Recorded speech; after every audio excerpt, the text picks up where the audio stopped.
Welcome to It Takes Two. I'm Blair. I'm Chris. And today we'll be taking a deeper dive into our thoughts about the experts. Yes, the experts. Dude, you know what I wish about the experts? What? My bad. Subscribe, like, share, comment, all the above. I was ready to get right into it without addressing y'all. That's what y'all just need to do. Press subscribe right now because this is going to be a good discussion, right? Like it right now because I already know you're going to like it. Yeah. Don't comment. Wait till I say something to comment, okay?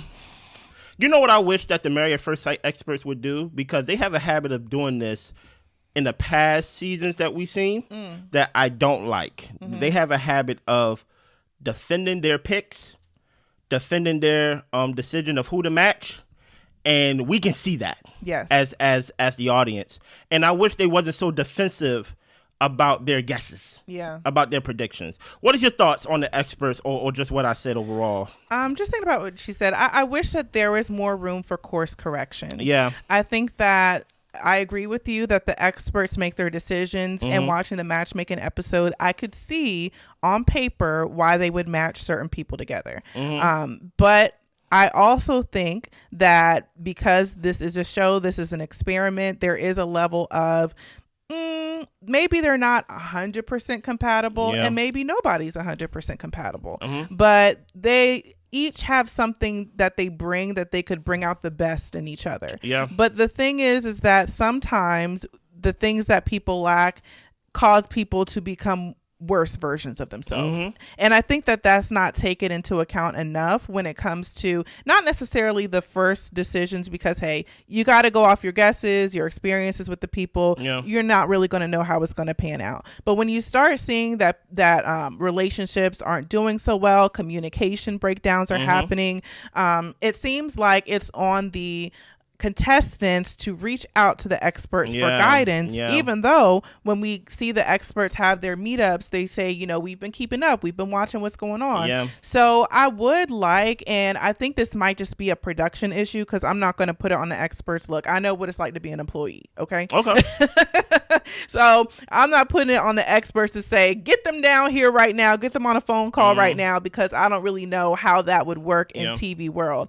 But I would like for them to have a little bit more freedom when it comes to saying that I would like to have a session, or there's something that I noticed that I think would be worth talking about, in order to keep people on a good course to have successful marriages, or at least to not have these blow ups to where people end up in situations to where they need therapy afterwards because they've been beaten down and beaten up so bad. I also feel like when it comes to the experts, I do get tired of their defensiveness when it comes to their picks. I think that when they do see that, hey, this is a problem person in the relationship, or this person is working out of fear or their traumas, then I think it is worth pulling that person aside and doing some individual work with them, or offering up some counseling sessions in their city for them. I feel like what I liked about this show before we started going downhill was that it was actual people coming together, and the issues that they were having were issues of blending a life together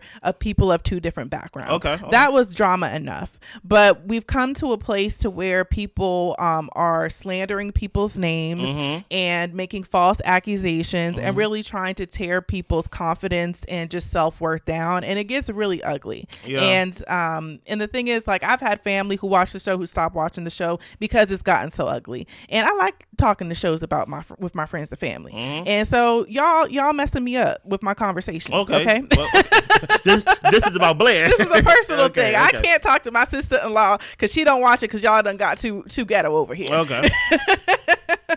But I do want to say that when they do see that things aren't going well, and somebody appears to be in a toxic or dangerous situation, it would be great if they would try to put it into it, make the effort. And that's the thing, is that you can't control what grown people do. If they want to keep going back to that person and want to keep making it work, that's fine. But I don't think the experts need to push for that to be the main goal of you guys being together until the end. So, I want to touch on what you just said. Beautifully said. Based on what the comments that was given to us, based on our friends who talked to us in the comments section, they say that Married at First Sight UK is totally different than this. That they actually have more meetings with the experts, and I wonder if we have to adopt that style for the American version. Because you said something which I really did not really take into account, and I don't know if that's a fault of mine. But when you said it, it really drove the nail in the coffin for me. Of you don't want people leaving this experience or this experiment worse than what they came in. Exactly. Right? Meaning that I came in for a husband, I came in for a wife, and now I have been attacked. I have been falsely accused. I've been, for one, I gotta be on TV, so I'm not used to being talked about on TV at that. Which that comes with, if we go give you a spouse, it gotta be televised. I get that, but I wonder, do they have to? Because this is 18 seasons of them doing it the same way, and I wonder. I give y'all respect. 18 seasons for a show is a successful show, especially on Lifetime. It's probably one of Lifetime's best shows. But we have to address the facts that not even 25% of the marriages stay together at the end of the show. Right. Not even 20. Not even 17. You get what I'm saying? So if the goal is for people to get married and to actually try to do this arranged marriage and things of that nature. I love Pastor Kyle saying this is not a traditional marriage when he was talking to Akechi and talking to MM and things of that nature. Okay, it's not a traditional marriage, meaning that because it's an arranged marriage and it's an arranged marriage that usually when it comes to an arranged marriage, it's two parties who you trust that that is arranging the marriage. You know what? Hey, I have a son. Hey, you have a daughter. Why don't we just, put them together? For the good of the family but and all those things. Exactly. If it's cultural. Exactly. Yeah. But now, not only am I marrying a stranger, I'm being arranged by someone who knows me even less. So there's no trust. So I think there needs to be more hands-on with the experts, in my opinion, when it comes to building trust, not only with the experts, but building trust with the spouse, because it is such a volatile experience in itself. You get what I'm saying? Anything else to add to that before I get to my spotlight, and then we can touch more on the experts? Nothing really more to add to that. I am looking forward in this discussion to kind of talking about specific conversations. Yeah. If I can kind of just kick the ball off, I wanted to mention Dr. Pepper's conversation. Go ahead with Dr. during Pepper. The last episode. And Dr. Pepper, her goal this episode was to get people to talk about their past childhood. Yeah. I initially felt in certain conversations that it was a little bit out of left field and didn't address the actual issues that were being presented to her. Yeah. And I think part of that could be, okay, this is at this point in the season where we have to talk about our past. We're going to where we grew up or whatever the case may be, because we know that that's kind of like the succession of how things work throughout the season. We've seen it every season. Yeah. But I do think that there was a benefit to it as far as getting some people to drop their walls. And I think that when people did start talking about their history and their past, it allowed their partner to have a greater understanding of who they are and maybe where some of their hesitations or actions come from. Yeah. But even because I understand it and I'm softened a little bit to you, it doesn't mean that you can't still rise to the occasion. And specifically, I'm thinking about Madison and Alan when Alan was trying to ask Madison, "Are you attracted to me?" Yes. And she told him it was a weird question. Madison, and then Dr. Pepper starts asking about childhood trauma. And the thing is there were certain things which was a link to maybe Alan, doing things that made Madison uncomfortable, but that triggered some things from her childhood. And Alan said that, well, if I know that, now I can move differently. But Alan's already been moving differently without an explanation. Yeah. So I think that there needs to be a little bit more of trying to get Madison to rise to the occasion of either saying, hey, is this something that you want to continue? Can you talk about what's making you not attracted? Can we get a little bit deeper? Yeah. And if you can't do that, why? But it did kind of seem like this was the cookie cutter childhood trauma episode. And I felt like we didn't really get to address what some of the people's problems were in their sessions. 100%. So, I felt like, at least with Dr. Pepper, there was a script that she followed and it didn't matter who she was in front of. Right. Because the same issue that Camille and Thomas have is not the same issue that Alan and Madison have. Right. So the fact that Alan is feeling disrespected, the fact that Alan is feeling like his wife don't like nothing about him, he's at the halfway point, less than 4 weeks, probably 3 weeks or less of the process is left, and he's like, I don't know where I stand with her, but yet I see her hugging David all the time. She did not pivot enough for me, in my opinion. Yeah, for the circumstance. Yeah. Now, granted, this is just what we see on TV, so I'm gonna give you a little bail to get out of jail, Dr. Pepper. But I think it's actually best to show that on TV than to show on the other hand, because I don't think I'm not a therapist. I don't think Alan's root problem is childhood. I don't think Madison's root problem is childhood. Madison, somebody said it perfectly. Madison is no different than Michelle. Madison is she just better at putting a facade. The way that she's been disrespecting Alan and things of that nature, I understand that the childhood conversation have to be had. I just wonder, should we have it a little bit earlier?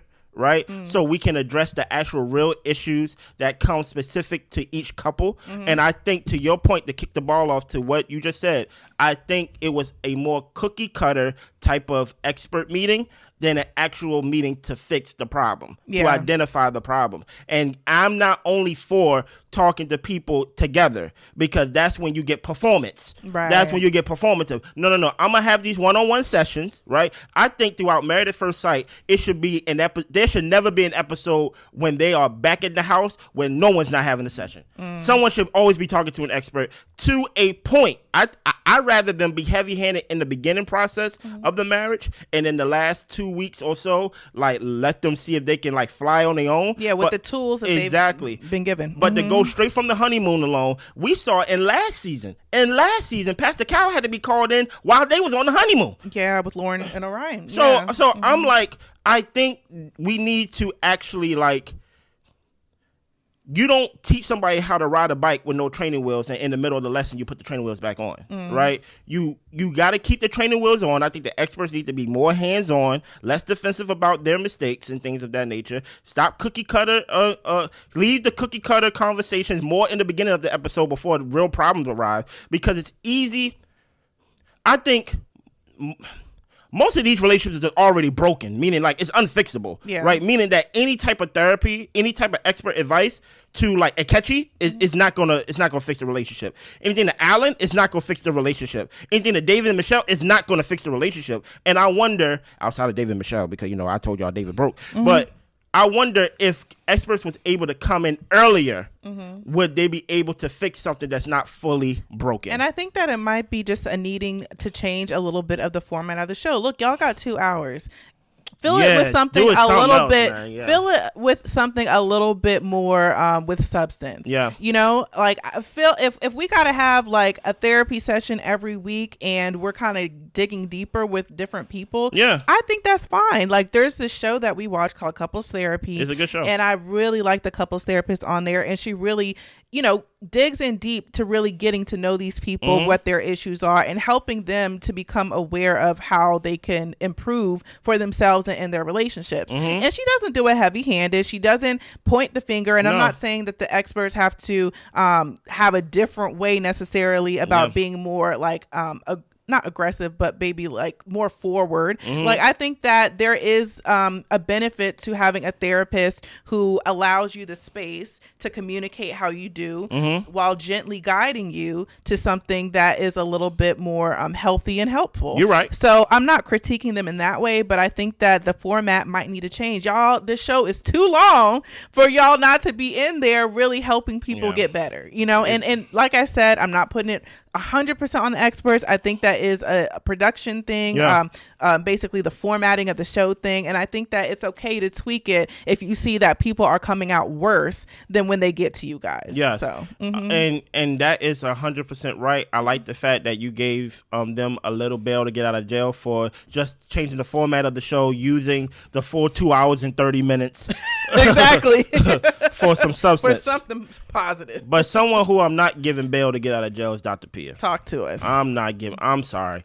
I have to revisit that spicy comment that she gave, or that she alluded to while talking to right? I want to start off by saying that I respect women. I respect Dr. Pia. I respect black women. I respect white women too. I see y'all in the back, right? Okay. Come closer, right? So I don't want to sound disrespectful in that way. So I just want to make sure I say that, because at the end of the day, we are just two people who are just reviewing the show. I don't know Dr. Pia, so it's not for me to be like other people and just talk down on her character. And it's like, I'm watching the show, I'm reviewing the show. Right. But what I was very turned off with Dr. Pia was when she was talking to MM, and MM was expressing that, you know, like my husband, while she was basically talking about what she's been going through and how she's fully committed to the process. Yeah. Right. Which they tell them to be. Which they tell them to be. Right. And Dr. Pia was like, you know, you keep saying my husband, to paraphrase, and that's when MM said, well, you know, he is my husband. That's facts. Right? Yeah. And that's when Dr. Pia said, oh, a little spicy. Right? I wonder if that's how you are with Ikechi. And I said, stop it. Because we had Ikechi call her aggressive flat out. And we're not going to try to hide behind spicy as if you did not just call her aggressive, right? It's a derivative. Come on now. Now, this is where I have a problem, because my thing is, Dr. Pia, you've been with MM. You've been in the sessions with MM and Ikechi, right? So let me get this straight, right? You've been called, because that was one instance where they had to call the experts after this big blow up at the dinner that MM tell us about how she had to leave with Ikechi and stuff like that because he was making a scene, right? So you seen her come in and y'all sit down, and then you see Ikechi come in, and you already know by his mood that he is like completely off, completely shut off, right? This is where the first session with them three, right? Inside that coffee shop. And you see that Ikechi got smart with you, right? He got smart with you to the point where you basically was like, hey, we're not going to do that now. I'm here to help. And he's like, well, I'm sorry. It's just a long day. You know how he is so confrontational, non-confrontational. It's passive. It's weak, right? And you see throughout that whole session, because I paid attention, I watched it again, and Mem sat there quietly. And I gave her props on that episodes ago, because I love whenever someone's talking, especially in a disagreement, that you allow them to get their full thought out, right? Even to the part where Ikechi tried to lean on, like, I'm not going to say what happened because I want to, you know, make it seem like I want to defend MM and I don't want to expose what she did. And that's when Dr. Pia was like, MM, do you mind if and she was cool with it. And she was like, go ahead, right? And then it went on with the whole aggressive, the way she treated me like a piece of meat, and basically she's a predator, allegedly, right? And at that time, Ikechi did that to expose it. At no point did he communicate that to MM privately. Waited till it's on TV, wait till it's in front of the doctors, to where everybody's blindsided. During that time, she agreed that she's still going to try, even though smut been thrown on her name and things of that nature. At that time, she was not aggressive. She was open to taking your advice and doing it, to the point where even when he visited at her job, there was no type of plan of how they gonna move the relationship forward or anything of the sort, right? Then we go through the whole vow thing, the vow picnic, and how he called her an a-hole and all these things. And even at the dinner where she finally blew up because of all the attacks and arrows that she was taking, right? He says, how do you expect me to be married to that? And things like that. All these things. He's leaving the marriage. He left the house. He left the process, right? And then for you to have this one-on-one meeting with MM, knowing that she's been fully committed to the process, knowing that she's been called an a-hole, knowing that she has been alleged some things that she said I did not do. He was the one who put my hand there, right? Knowing that all these things has happened to this woman, it would have been within her right to come in that meeting mad. Absolutely. But she didn't. She didn't. She did not. Throughout the time, not only was she disrespected, not only was she made a fool on TV, she continued to call Ikechi. She continued to text Ikechi because she's like, I'm going to stay committed to the process. Yeah. And this is the type of contestant, I don't want to say contestant because this is not The Price is Right, but this is the type of people that y'all want to match to not only push y'all show, but to actually show a good example of what it's like to be on Married at First Sight. No matter if I'm disrespected, no matter if trash is put on my name and things of that nature, I still show up in this one-on-one meeting. And at the end of this meeting, or at some point of the meeting, you call me or basically my husband and things like that when I address him as my husband, and then you're like, oh, like oh, a little spicy there. Is that how you are talking to him? Is trying to justify or even trying to allege to justify that maybe because I'm a little spicy by your terms that I get called an a-hole, that I get smut on my name, that all these things I get disrespected on TV? That was foul, and that was uncalled for. And I think you're better than that, Dr. Pia, in my opinion. And the reason why I feel some type of way about that, because you're a doctor and you don't only meet with one type of people. You get what I'm saying? So I'm like, I just felt like it was cheap. I'm gonna stop right there so I can catch my breath and see what you think.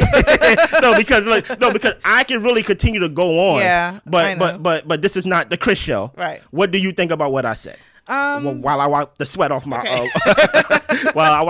brow. Okay. You know what I mean? Yeah, no, I wasn't a fan of that word choice either. Mm-hmm. I think that the use of the word spicy to explain MM's defense of calling her his husband. Mm-hmm. Did you call her spicy because she was defending him or defending the fact that I am married to this man? Mm-hmm. I really didn't quite understand that exchange. I really didn't. And I felt like when it came to Dr. Pia, you have seen Ikechi and he came at you crazy. And you had to correct him in the moment because you said, we're not doing this passive aggressive mm-hmm. and all of this type of stuff because you know that he comes in with that energy when he's feeling away. Mm-hmm. So for whether or not she was spicy or not, which I did not feel like she was in the moment, but if she was, does she not have a reason to be upset? She should. And Dr. Pia, if you're giving her the advice, tell him you don't like being called a-hole. Mm-hmm. Tell him it hurts your feelings. Well, I'm not talking to a 5-year-old. No. I'm talking to a 41-year-old man. And if he doesn't know it by now, then there's not much we need to talk about. Mm-hmm. And I wish that would have had that perspective at the time. I think that she's got it now. At least I'm hoping that she does. Yeah. And I think that it is, a lot, one, to be married, to take marriage seriously, to want to be married, and also to be in this process. I mean, just to think of the amount of time that they probably put into mm-hmm. even being selected. So now that you're on the show, who wants to leave when there is issues? Yeah. You want to see it through. But I think that that's where just kind of that level of discernment kicks in to when you're saying, there is nothing positive that can come of this with somebody who would speak to me this way. Mm-hmm. And then I have to go bend myself over backwards in order to create a nice 1-month anniversary for them to be stank with mm-hmm. me. So I think that at a certain point, it's just understanding look, it's one thing to have enough, I call it, love juice in your love tank, right? Okay. I'm juicing.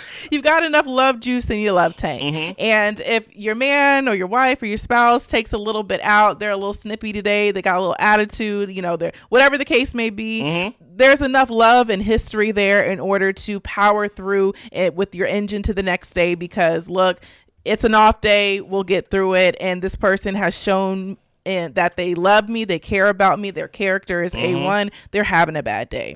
With Ikechi, every day's a bad day. Yeah, it is. And he is constantly pulling from that love tank and you are on negative E. Yeah. So there is really not anything to buy into to think mm-hmm. that this is something that could have a positive outcome other than him doing what he continues to do of trying to break her down and trying to try to bring her down to size, because he says she makes me feel small, and I think he's trying himself to make her feel small. Exactly. And she'll never be as small as you because she is amazing. She is who she is. Exactly. She is who she is, and she could never be as small as you. Yeah. But I also feel like, if you allow yourself to continue to be in this situation, you're going to start to question yourself and question your sanity, because this person is making it as though you are one way when you know you're the other way. And I wish, because this episode is about the experts, I wish that the experts, if y'all watch all the footage and you see everything and all that, step in. Then where does the actual advice come in when somebody is in a toxic relationship and someone is verbally abusing them? Like, I think that's worth seeing. I think that there are people who watch Married at First Sight and, you know, who probably have gone through it, are going through it. And wouldn't that be a wonderful, like, teachable lesson? Who knows? To have an expert or a doctor or somebody to explain, okay, if you find yourself in this position, how do you disengage? What are some of the tools? And that's something that could not only educate the person in the moment, but educate the people who are watching. And that's something that we can actually pull something positive from a nasty experience and keep that person safe in the process. 100%. And that's my thing, is about keeping the contestants safe and healthy, even if they're dealing with you know, stupid, crazy, whatever people. Because look, we're all in real life. We come across all types of people, whether it's at our jobs,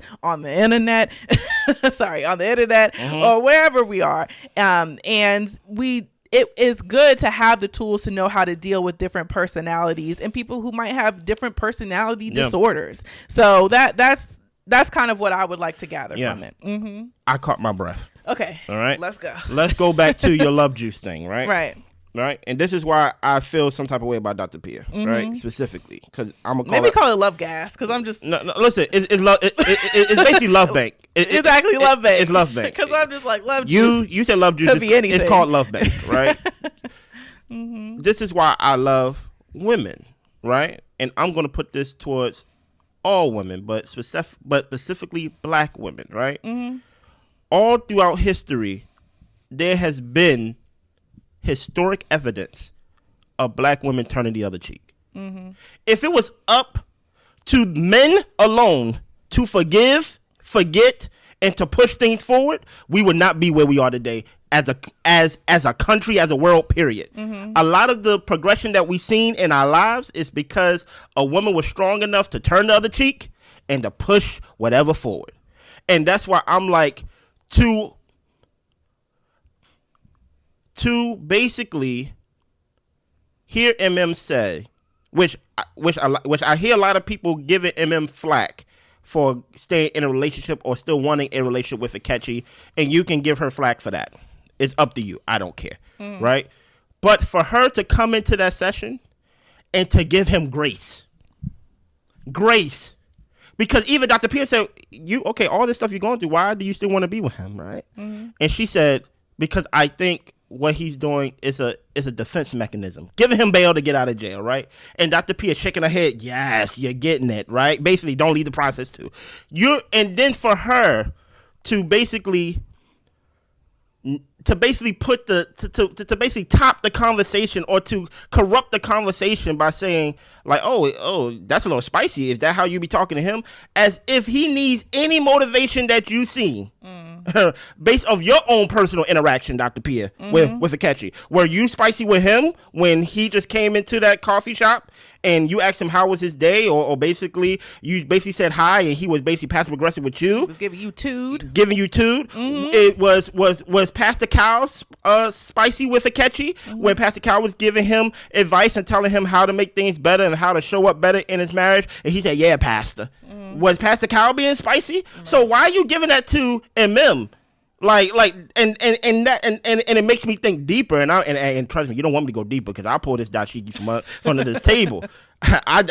Listen, I don't want to say the word. You get what I'm saying? I don't want to pull out my coloring book. Okay. You get what I'm saying? But I'm just saying, like, I don't want you to if that's not what you meant, Dr. Pia, and I give you bail to get out of jail, don't contribute to it then. As someone who is a doctor and things of that nature, I think especially someone who you seen get called aggressive by Akechi, don't look for in that, and I understand in your position, you may look for little nuggets of like, okay, if he called her aggressive, let me see if I can find aggressive somewhere in it to basically to justify him calling her that. No, sometimes he's a maniac. And he just saying things. Many times we've seen throughout the season, especially in the after show with Keisha Knight and things like that, she asked him for a specific thing that like she did to him, and he couldn't name it. He still haven't named one thing yet, right? So even though I understand the experts are the experts, that doesn't mean that the experts are always right and that they do not have the full context of what happened.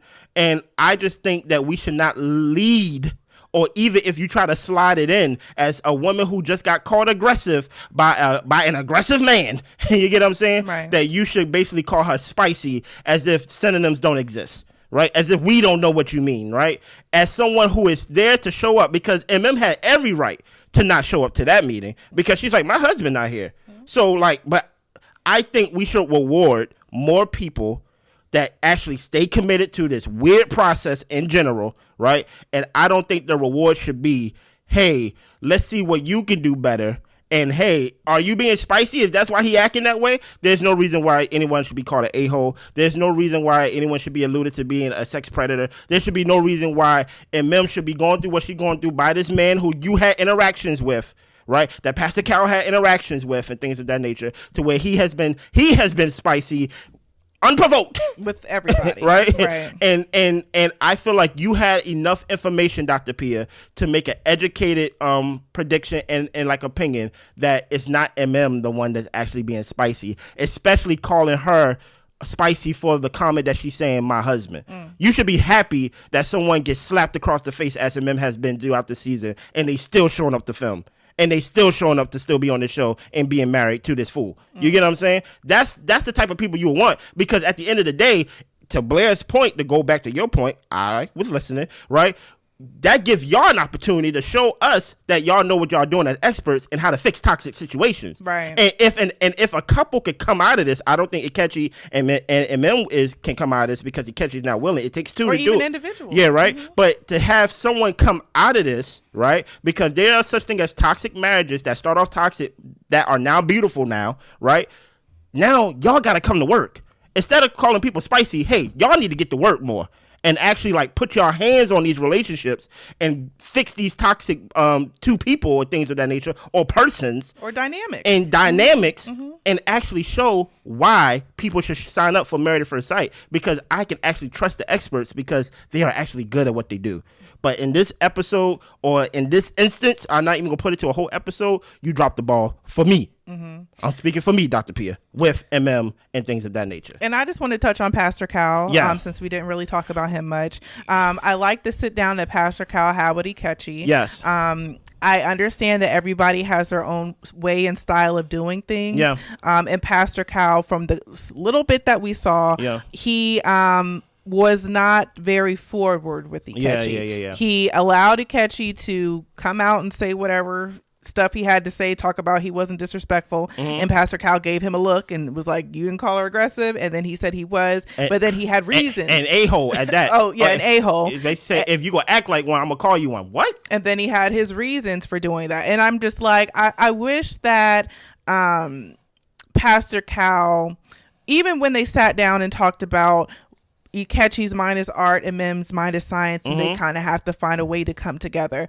Where is the accountability for speaking kindly to somebody? Apology for me. You know, where is the apology for calling somebody out of their name, or making somebody feel like unsafe, or whatever the case may be? Yeah. Like, where does that come in? Like, when do we have those conversations? Because I feel like Ikechi is skating by thinking that he's justified in what he's doing. And nobody, including the experts, are telling him that, hey, this is where you are wrong. And if you want to continue in this situation, and if you care about your marriage and this woman, you need to rectify it. Yeah. And nobody is being that plain with him. And I don't know if it's because of a certain reason that they see in him of why they maybe don't want to be as direct with him. Because directness doesn't seem to work with him. That's true. But I will say that as a viewer, it'd be nice to see someone say it, and that's why I enjoy the after parties with Keisha, because she does it in such a tactful way. I know he's still not listening. No, he's not.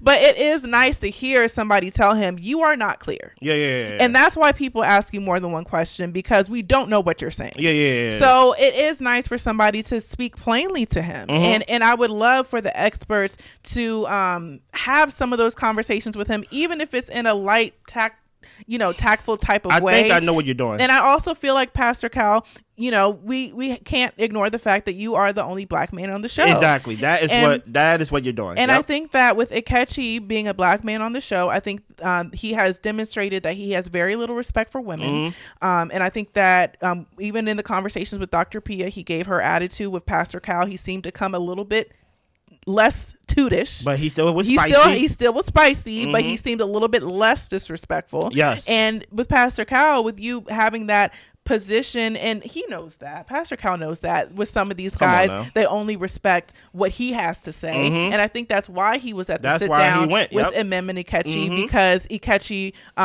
may have, that conversation may have gone differently if Pastor Cal wasn't there. So with him having that weight and holding that weight in that space with some of these fools, it would be nice to get a little bit more of a direct challenge. And it would be nice to see. And if that is because Pastor Cal isn't doing it, or maybe they're editing it out, like, I'm just as a viewer saying that I want to see that. No.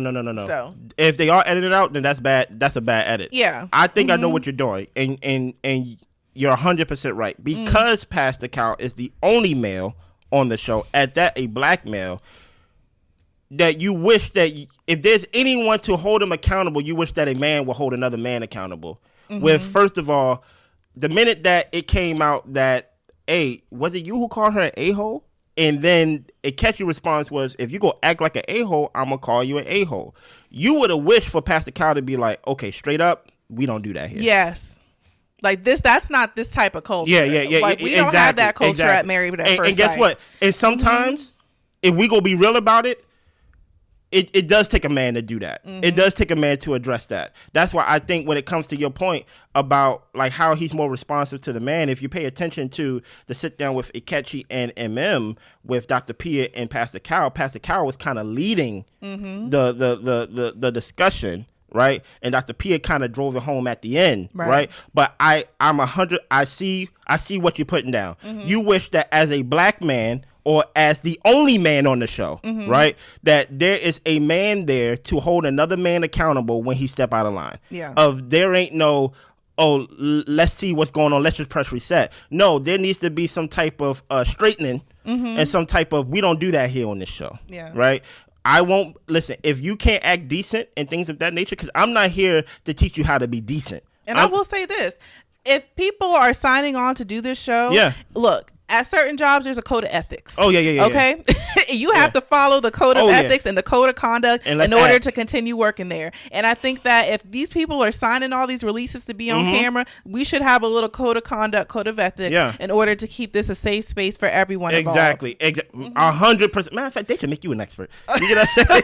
No. I don't want to deal with them people. But no, that's facts, though. But I think that could be helpful. No, that's facts. Because if...